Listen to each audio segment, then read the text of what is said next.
Well, President Trump is meeting with Russian President Vladimir Putin later this week in Alaska to end that war in Ukraine. Joining us now is NBC Washington correspondent Alice Barr. And hello, Alice. Thanks for joining us. The president has hinted that territory may be swapped, but Ukraine President Zelensky says that his country will not cede any land. Break down the statement for us, and do we know if President Zelensky will be attending the meeting?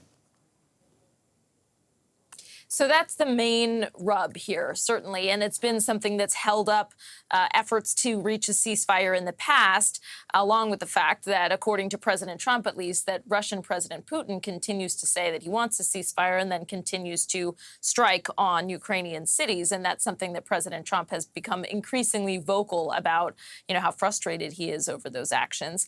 But as far as this question of territory, yes, President Trump said when he was asked about this on Friday that, quote, he believes there'll be some swapping of territories to the betterment of both. The betterment of both is something that Ukraine is going to disagree on because they have long said that they are not going to give up territory that was seized by force by Russian occupiers throughout the course of this war.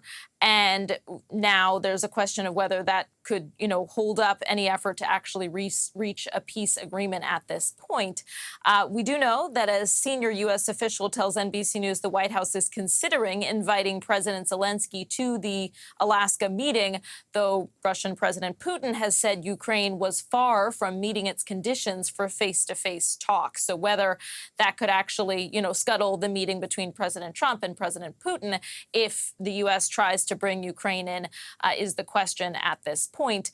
And the White House has said right now it's focused on the bilateral meeting of making sure that President Trump and Putin can sit down and try to chip away at some sort of an agreement to end the war. Yeah, Alice, talk about the shifting of tone here with the president. First, he seemed to be a very close ally with Putin, and now he's tossing out threats and adding sanctions.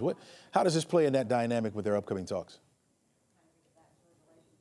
Right. So that's a really critical backdrop to these two men sitting down together on Friday at the end of this week.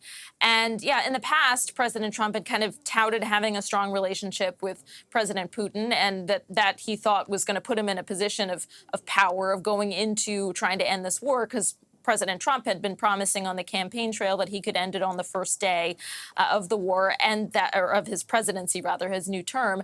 And that has clearly not been the case. So as President Trump has continued to see how difficult it is to end this war, he has grown increasingly frustrated, and he has vocalized that. He's talked about Putin saying one thing and doing another, speaking nicely and then bombing, apartment buildings in the middle of the night.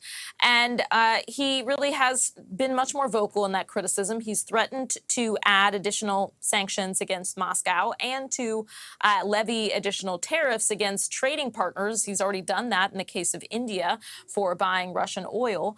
So, yeah, he's taken some action. He's promised to take more if there's not a peace deal by a certain deadline coming up before long. And now that has all raised the stakes as these two men, sometime allies, sometime foes, sit down and try to reach an agreement. All right, Alice, thanks so much. Really appreciate that.